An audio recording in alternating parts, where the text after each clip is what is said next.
네, 오늘 복음계라 쉬운 세 번째 나갑니다. 오늘은 마태복음을 이어서 나가는데요. 전도 교과서, 이 마태복음 10장은 마치 제자들이 이 현장에서 있을 일에 대한 아주 뭐랄까 교과서 같은 그런 내용입니다. 그래서 제가 제목을 전도 교과서라고 정했습니다. 자, 우리가 진짜 신자라면요, 신앙의 발판, 요것이 아주 뿌리 잘 내려져야 되겠죠. 지난주에 이 신앙의 10가지 발판은 정말 갖춰야 될 신자들의 자세입니다. 자세이기도 합니다. 거기서 제가 첫 번째가 우리가 하나님의 주권이죠. 모든 것이 다 하나님의 주권이지만 하나님의 주권 속에는 예수 그리스도 중심으로 또는 예수 그리스도 통해서 모든 것을 움직이시고 역사하시고 일하십니다. 그래서 그때 어떤 일이 일어나냐면 성령의 능력이 함께 하시죠. 자, 그러니까 사실 하나님의 주권 그러면 요 삼일체 하나님을 따로 뗄 수가 없어요. 지난번에 그 삼일체 하나님에 대해서 또 이렇게 고등학생애가 또 삼일체 하나님에 대한 그 질문을 해가지고 제가 그 얘기를 했어요. 이 삼이라는 말은 하나님은 세 분이시란 얘기다.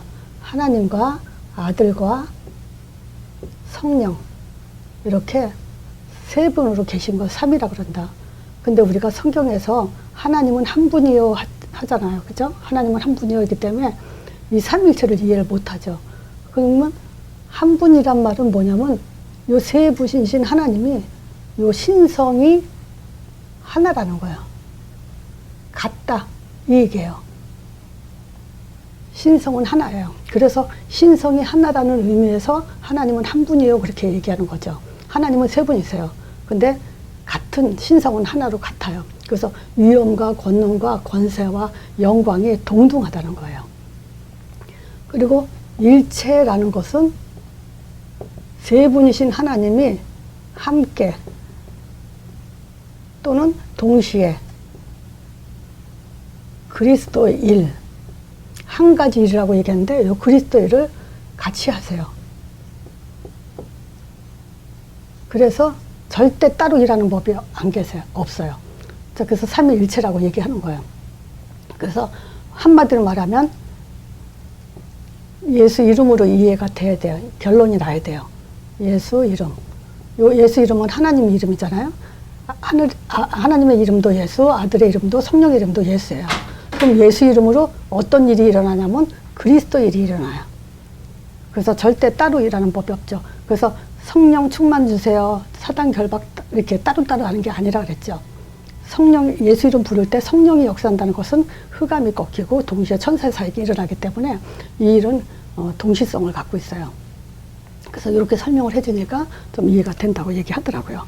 그래서 오늘 요 신앙의 발판에 제가 한 김에 이 모든 것은요, 이 그리스도 중심으로 하나님의 주권적인 일을 하실 때 성령의 능력이 나타나는 거예요. 이게 이제 그 신앙의 발판은 첫 번째, 두 번째, 세 번째죠. 요것이 보증서가 성경이에요. 이 보증서를 갖고 믿고 있는 자가 하나님 자녀된 성도고, 그 성도가 있는 곳이 선교지, 전도 살 수 있는 그런 지역이죠. 선교지죠. 그리고 하나님의 섭리로서 섭리 중에 하나가 이제 반드시 죽음은 피할 수 없죠. 자, 그리고 그 전도자의 생사화복을 하나님이 주관하고 계시고요. 그리고 반드시 심판이 있고 상급이 있다고요. 자, 요런 신앙의 발판을 단단히 갖고 있는 것이 바로 제자들이죠. 그래서 마태복음 10장에 하나님의 집중을 제가 뭘 말씀드리고 싶으냐면요. 마태복음 9장 35절에서 38절에 10장 가기 전에 예수님이 이제 탄식 기도를 하셨죠. 이때 뭐 얘기하냐면요. 천국 복음에 대한 이야기를 했어요. 예수께서 모든 성과 촌을 두루 다니시면서 회당에서 가르치실 때 천국 복음을 전파하시며. 그래서 우리가 복음을 할 때 천국 복음이라는 거 알아요. 근데 실질적으로 우리가 우리 자신도 또 여러분도 이 복음이 하늘의 것이다. 이런 엄청난 그 축복을 정말 얼마큼 사실적으로 믿는가에 대해서는 우리가 좀 자신을 돌아봐야 됩니다. 우리의 복음은요, 하늘의 거예요. 하나님의 것이고, 그 이유가요, 처음부터 우리를 하나님이 자기 형상대로 지으시고 이 땅을 정복하고 다스리라는 그런 축복을 받았어요. 그러니까 우리는 하나님으로부터 시작된 그런 존재예요. 우리의 수준이나 뭐 인성이나 뭐 여러 가지 이렇게 생각해 보면요, 부끄럽게 할 양 없지만요, 우리는 어디부터 시작이 됐냐면 하나님으로부터 시작된 존재인 거예요. 그래서 하나님이 자기 형상대로 지고요, 그 코에 생기를 불어넣어서 생명이 되게 하셨어요. 그래서 하나님은 아니지만 하나님과 같은 그런 하나님의 영을 받은 존재죠. 이런 존재가요, 인간에게 사단이 근본 문제, 불신앙을 통해서 하나님을 떠나서 죄 가운데 빠져 사단에 잡히게 했잖아요. 이 세 가지 문제가 뭐냐면 원죄예요. 즉 말하자면 한마디로 사단에 잡힌 죄. 자, 물론 이런 말이 있어요. 누구 죄가 더 크냐라고 또 그거 가지고 말들이 많은 사람이 있지만요. 사단 창조 자체가 사실상 가장 귀한 존재로는 사단의 대상으로 인간을 하나님 형상대로 창조했지만요. 능력면에서는 천사가 타락해서 사단이 됐잖아요. 능력면에서는 사단이 더 월등하죠. 그래서 하나님의 창조 책임을 지기 위해서 자기가 문제를 해결해 주는 거죠. 여자의 후손부를 해서 뱀의 머리 상하겠다 하신 거죠. 그럼 뭐겠어요? 사실상 하나님이 다 책임지겠다. 다 알아서 하겠다. 그거예요. 이 복음은요, 천국 복음으로 하나님께서 완벽하게 자기 형상대로 지은 모든 인간에게 회복하는 완전한 답이에요. 그리스도란 단어는요, 하늘의 단어잖아요. 땅의 언어가 아니잖아요. 그래서 우리가 쉽게 예수는 그리스도다 이렇게 얘기하지만 그거는 하나님과 대화하는 시간이고요. 하나님과 통하는 시간이고요. 하나님이 가장 기뻐하고 영광받는 단어가 바로 이 그리스도란 단어예요. 그걸 아셔야 돼요. 제가 왜 이런 말씀을 드리냐. 현장은요, 참 비참해요. 어떤 현장이죠? 이 창세기 3장 이 현장이잖아요. 이 현장이 어떤 현장이냐. 영적으로 엄청 무지해요. 세상 사람들 보세요. 여러분들 아마 많이 확인될 거예요. 영적으로 갈급한 관심조차도 없어요. 그냥 육적인 게 다예요. 그냥 뭐 트로트에 빠져 살고 게임에 빠져 살고 그냥 성공하려고 그러고 어떻게 해서든지 잘 먹고 잘 살려고 그런 거지. 진짜 하나님 있는가, 내 인생이 어떻게 살아야 행복한가, 그거에 대한 정확한 답 전혀 찾을 수 있는 머리가 아니잖아요. 이런 영적 무지 속에서 교회는요, 영적 변질로 예레미야, 엘리야 세대 요한으로 자기네들은 열심히 잘 믿는다 그래요. 그 사람들의 영적 상태 가만히 보면요, 영적 무감각이에요. 사실은 열심히 하면서도 영적으로 무감각해요. 이 말은 뭡니까? 그리스도 모르고요, 그리스도에 대한 감사가 없어요. 지금 하늘의 복음, 보좌의 축복을 갖고도 그 축복이 얼마나 어마어마한지를 전혀 감각도 없이 살고 있어요. 참 이 감사가 없는 거, 저는 사실상 이제 운전하면서 어디 가면서 늘 많이 생각하는 게 뭐냐면, 오늘도 하나님은 창조의 역사를 계속 이루고 있다는 거, 저는 그것이 참 감사해요. 그리고 제 손을 보면서도 어떻게 뼈가 있는데도 이렇게 손이 노골노골하게, 또 눈으로 볼 수 있고 귀로도 들을 수 있고 말할 수 있고, 어떻게 이렇게 창조가 신비롭고 완벽하고 감사한지 참 여러 가지로, 제가 손녀딸을 이렇게 안아주면서도 요 조그만 아기가 커서 어른이 된다는 것도 신기하고요. 참 여러 가지로 감사한 게 많아요. 그리스도 감사 때문입니다. 그리스도 하나 때문에 하나님은요, 모든 행복, 생사화복을 다 주시는 거예요. 그리고 요 현장에 대해서 얘기하기 전에 요 결론적으로 말씀드리려고 했는데요. 무당들은요, 사람들의 그 운명을, 사주팔자 운명을 가지고 이렇게 하면 행복할 거다, 저렇게 이런 사업을 해라, 저런 사람에다 무슨 뭐 이러쿵저러쿵 얘기하면서 사람들의 그 뭐랄까 영적인 정신을 혼을 싹 빼서 자기 종노릇하게 만들고 있잖아요. 끌려다니게 하고 있잖아요. 사주팔자 운명에 매여 살게 하잖아요. 근데 이 현장은요, 어떤 현장이냐면요, 하나님 자녀가 요런 상태로 요렇게 살아야 된다는 하나님의 그 인도, 응답, 그런 내용들이에요. 이런 일이 있을 거다, 그래도 괜찮다. 사실은 한마디로 말하면 괜찮다예요. 전도자의 삶을 사는 사람 괜찮다. 밥게 경고하고요, 고난에 동참하라고 자기 십자가 지라 그래요. 근데 결국은 상급했다고 얘기하는 거예요. 그런 이 복음에 대해서 우리가 감사가 없다는 것은 참 큰일 날 소리죠. 자, 37절에 보면요, 탄식을 했잖아요. 진짜 탄식이 나오죠. 어떤 탄식이냐면요, 저는 최근에 뭐 최근이라기보다는 옛날부터 그래요. 이제 참 사람들이 복음을 갖고요, 서론에 끝나는 사람이 있어요. 또 어떤 사람은요, 본론까지는 왔어요. 근데 여기서 또 끝나요. 근데 반드시요, 결론까지 가는 사람이 있어요. 지속하는 사람. 이런 사람이 있어요. 반드시. 그게 우리 자신이 되어야 되겠죠. 자, 하나님의 집중, 탄식했잖아요. 천국 복음을 가지고 성과 촌에 두루다니면서 이 천국 복음을 전했잖아요. 근데 현장에 보니까요, 목자 없는 양같이 유리하면서 방황하는 불쌍한 현장을 보게 되고요. 그러면서 탄식하잖아요. 일꾼을 보내달라고. 이거를 위해서 기도해라 그러죠. 그래서 기도 내용 다 달라져야 돼요. 바뀌어야 됩니다. 자, 현장, 마태복음 10장은 전도 교과서로서 제일 처음에 선택하셨어요. 선택할 때 하나님이 자기 것을 주셨어요. 뭐냐면요, 더러운 귀신을 쫓는 권세를 줘요. 모든 병과 모든 약한 것, 요거를 치유할 수 있는 요 권능을 주셨어요. 예수님이 하던 그 권능을 그대로 예수 이름을 부르는 우리에게도 이 능력을 주셨다는 거예요. 선택하셔서. 자, 그리고요, 파송을 했어요. 파송할 때 먼저 할 일을 얘기했어요. 먼저 뭐냐면요, 이방인 길로도 가지 말고 사마리아 길로 가지 말라 그래요. 차라리 이스라엘의 잃어버린 양한테로 가라. 그러니까 신자 먼저 살려라. 그리고 여러 가지 얘기를 했죠. 동기를 버리라고. 말하자면 염려하지 말라고. 여기 뭐 얘기하냐면요, 전대나 금이나 동이나 주머니나 두보롯이나 신발이나 지팡이나 이런 거 가져가지 말라고요.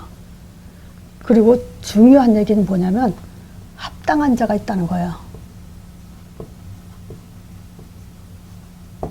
그 합당한 자 찾으면요, 그 집에 머무르면서 오랫동안 그 합당한 자가 저기 할 때까지 함께 하다가 이제 합당한 자가 가라고 할 때까지 있으라는 거죠. 그러면서 그 합당한 자에게 평안하기를 빌라는 거예요.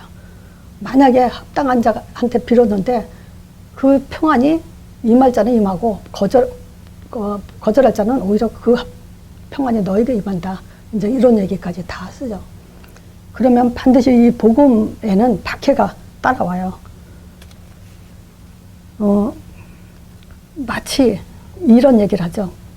예수님의 마음 속에는요, 마치 양, 내 새끼를요, 이리대로 버리는 것 같이 그렇게 이제 뭐 그런 심정으로 얘기를 하시죠. 그러면서 뭐냐면 뱀같이 지혜로우라 그래요. 또 비둘기같이 순결하라 그래요. 이거는요, 진짜 하나님 안에서 가져야 될 뭐 기본적인 자세죠. 그리고 공회 앞에 이렇게 핍박받으면서 쓸 때가 있죠. 이 공회 앞에서 핍박받고요, 회당에서 채찍질을 당하죠. 이렇게 넘겨받아서 고통을 받더라도 걱정하지 말라 그래요. 또 왜 그러냐? 이런 일들이 일어난 거는 바로 증거가 되게 하려고. 총독들과 임금 앞에서 끌려가서 이런 일을 당하는데 그거는 바로 그 일로 인해서 증거가 되게 하려고 그런다. 그렇죠? 그리고 24, 33절에 보면요. 고난에 동참하라 그래요. 28절에 그 얘기를 하죠. 뭐냐면요. 몸은 죽어도 영혼은 능히 죽이지 못하는 자들을 두려워하지 말고 오직 몸과 영혼을 능히 지옥에 멸하는 자를 두려워하라 그래요. 두려워할 자가 누군지 요걸 똑바로 알으라는 거야. 누굴 두려워해야 되는지를. 자, 그리고 우리는 전능하신 하나님을 믿는데 어떻게까지 얘기를 했냐면요. 참새 2마리가 팔려가도 하나님의 허락 없이 참새 2마리가 땅에 떨어져도 하나님 허락 없이는 떨어질 수 없다 그러죠. 그리고 너희 머리칼까지 다 세신받아 했다 그래요. 참새 얘기를 하고요. 머리칼 얘기예요. 인간은요. 머리칼 셀 수 없어요. 하나님은 셀 수 있어요. 그 정도로 전능하신 분이라는 거예요. 그러니까 정말 우리가 전능하신 하나님 이렇게 믿겠죠. 알겠죠. 근데 진짜 믿어야 돼요. 그 얘기를 지금 마태복음 10장 얘기하고 있고요. 결국 또 우리가 져야 될 것이 뭐냐면 예수님의 십자가 질 것처럼 우리도 자기 십자가를 져야 된다. 이 얘기를 해요. 38절이에요. 합당한 자. 누가 합당한 자냐? 자기 십자가를 지고 따르는 자가 합당한 자다 그래요. 그리고 39절에는요. 목숨까지 걸 수 있는 제자가 있어요. 있습니다. 우리는 두려워서 나는 못할 것 같아. 시간표가 되면요. 때를 따라 돕는 은혜가 있어요. 그 은혜로 가지고 우리는 감당할 수 있는 사람은 감당할 수 있게 하나님 하세요. 뭐 마지막 핍박 때 무슨 말 할 것까지도 하나님은 다 주신다 그래요. 그거 뭐냐면 그때 말하는 이가 우리가 아니고 하나님이라고 얘기를 해요. 그러니까 이 마태복음 10장을 잘 읽어보면요. 진짜 한마디로 말하면 걱정할 거 없다. 이 얘기를 해요. 이런 일 저런 일이 있어도 염려할 게 없다. 전능하신 하나님이 함께한다. 이 얘기예요. 자, 그리고 우리의 가치. 나의 가치가 어느 정도냐. 너희를 영접하는 자를 나를 영접하는 거다. 영접하는 자는 예수 그리스도를 영접하는 거다. 또